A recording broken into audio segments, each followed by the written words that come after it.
What I tried to do as a storyteller in comics for the many books I participated in was to communicate ideas, not just about getting a chance to illustrate fantasy that I enjoy, but it always is about imparting some evaluation of life in some respect.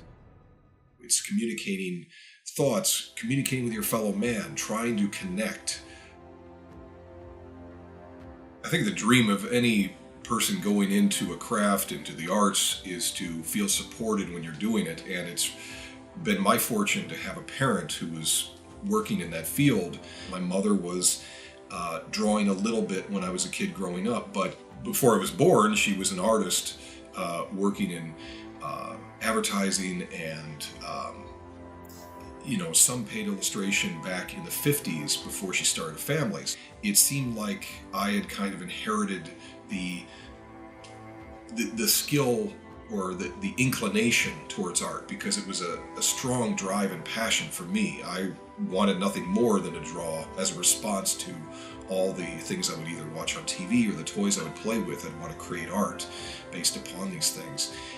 I was slowly becoming more of a realist as a kid, finding my particular style, if you can call it such, finding that I wanted to base things upon reality. I wanted things to look real, and that's the way her artwork was bent towards. She came up in the same art school that I would go to, and her focus was on realistic illustration, but I also was looking for a certain kind of dramatic, physical appeal that the world of science fiction, fantasy, and comics seemed to hold, and really that wasn't a separation from realism. It's just I had to find that correlation between all those things. And the thing is, those things have always been a part of a whole. It's just a matter of what subject matter you were focusing on. And of course, my mom would be a very supportive force for that. And when I would see her draw, it made me feel very proud and feeling like, oh, what I'm doing is very normal.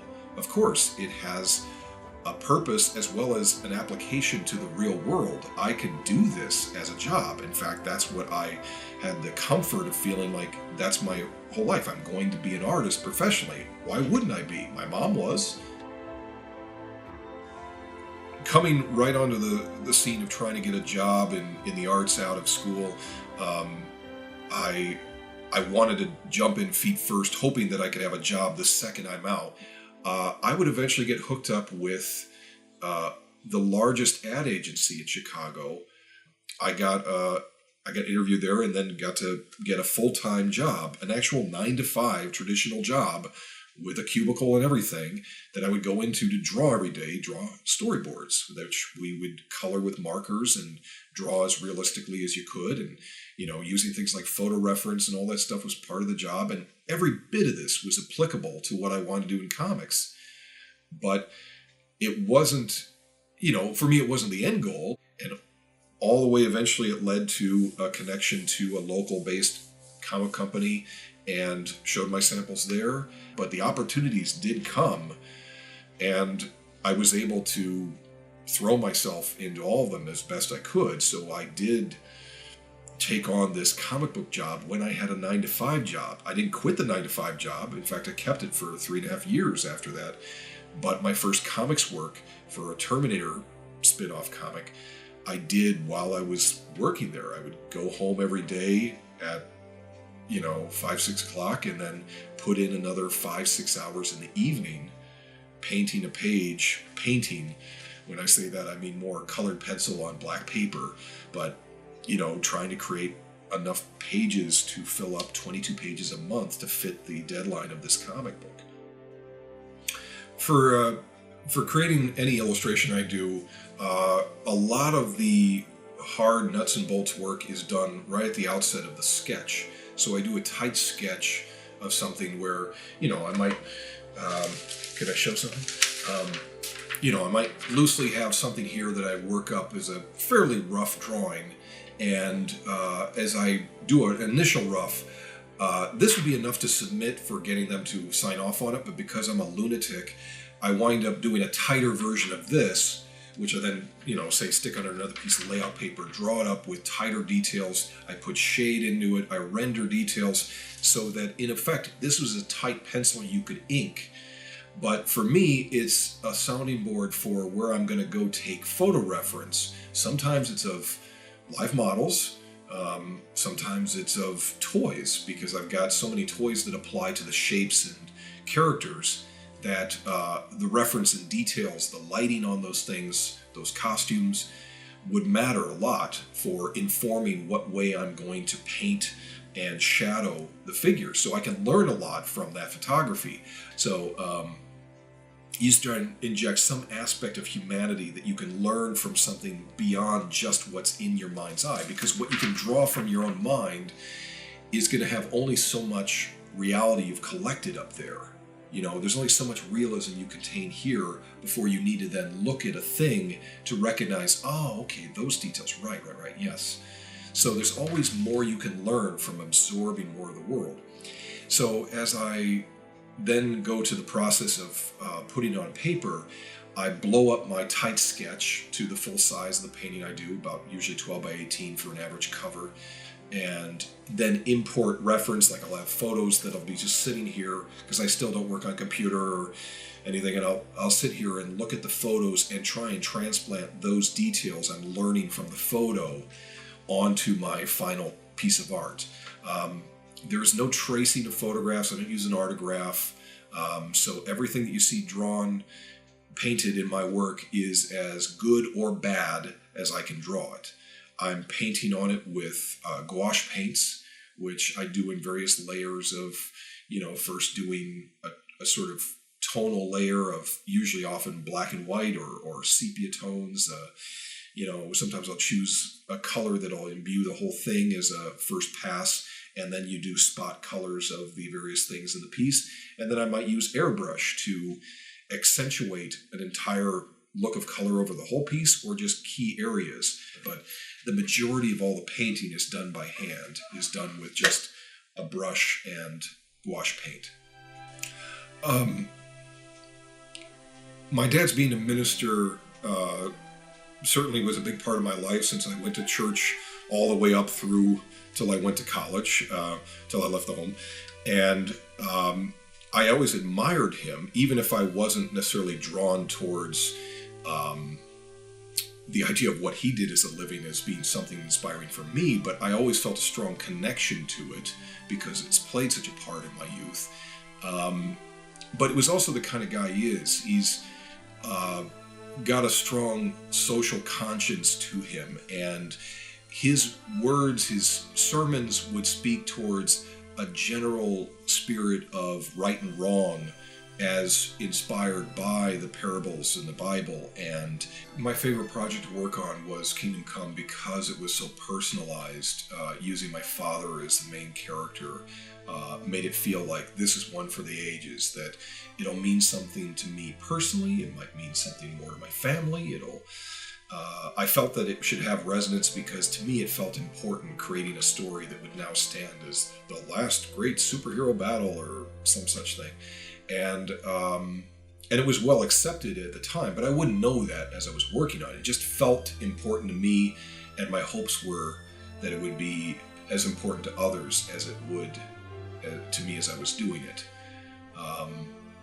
And I was also kind of throwing in every conceptual thing I had in my bucket of ideas at that point in my life, because there was such an array of characters that would need to be seen within it. I was throwing in things that I had developed as character design since I was 10 years old.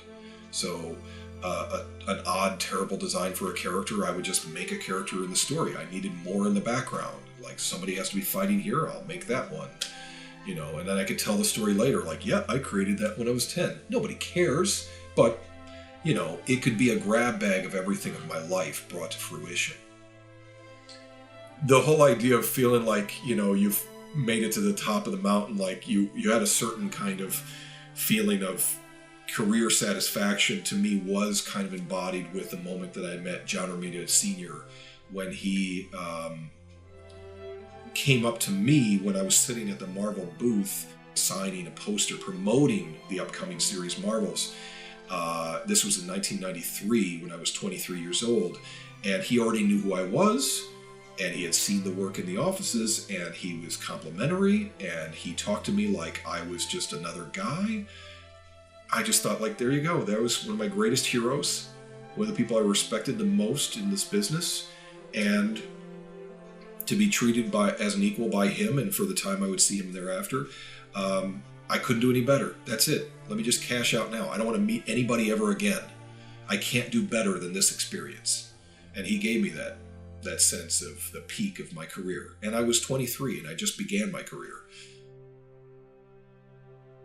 In movies, I was, like anybody else, inspired by all the sci-fi fantasy stuff that would come out in the 70s that would change the way that we see this stuff today.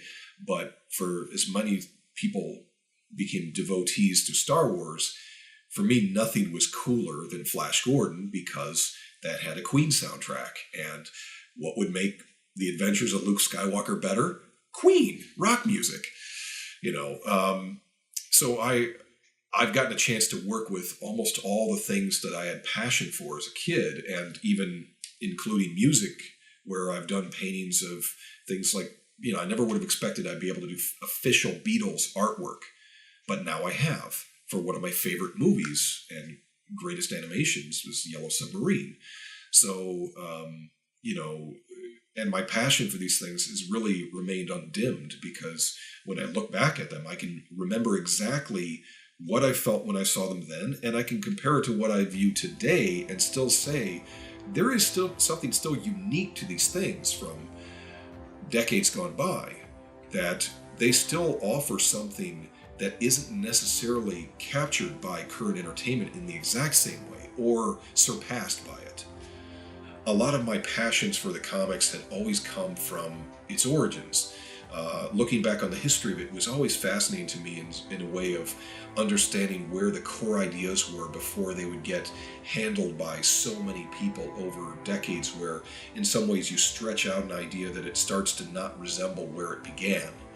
And so if you look back at the origins of these things, like even look at the Max Fleischer cartoons of Superman from 1941, and they're stupendous, and they will inspire you tremendously. So for me, it was like, just like Steve Root had done before me, you gravitate to this thing and figure out, how do you adapt it into a modern context where people see it and can be as impressed with that version of a classic character that maybe they don't perceive it that way anymore. So I want to make the contemporary audience like them as much as I do. So when I put my efforts towards trying to make you care about the Golden Age Captain Marvel, I figure you already like Wolverine. Why waste my time with him? Okay? Why kill myself to make you care about these characters that are immediately popular? I want to make you care about something that's, in a way, a purer context. I put my back into that and try and make you think, oh wow, Superman is as cool as Spider-Man or anybody else that you respect. And if I can bring some edge to it, some aspect that I might recognize and beef up for your evaluation, that hopefully you'll see it the same way I do. There's no challenge when it comes to something that's already popular. So I tried adapting that into my work with not just Superman, but all the characters. Look back at their origins, find something pure in that classic sense that maybe has been forgotten. For me, it was like Wonder Woman used to have a skirt. Well, then I gave Wonder Woman kind of a loincloth treatment, and it was a neat look for her. The sort of stiffness of the Bob Kane, Dick Sprang art style was something I applied to Batman wearing armor, and just even the squinting-eyed head shape, the wider kind of look for Superman that had a strong kind of Clint Eastwood sort of vibe. Well, that was in his origins, not in his present. His present was supposed to be the handsomest man you'd ever seen, but his origins had this distinctive character that I thought had been lost, and I wanted to pick back up on that. So there is always something fascinating to look at if you open your mind to the past. If you only looked at what was in the present, you're getting something that's been an overbaked potato.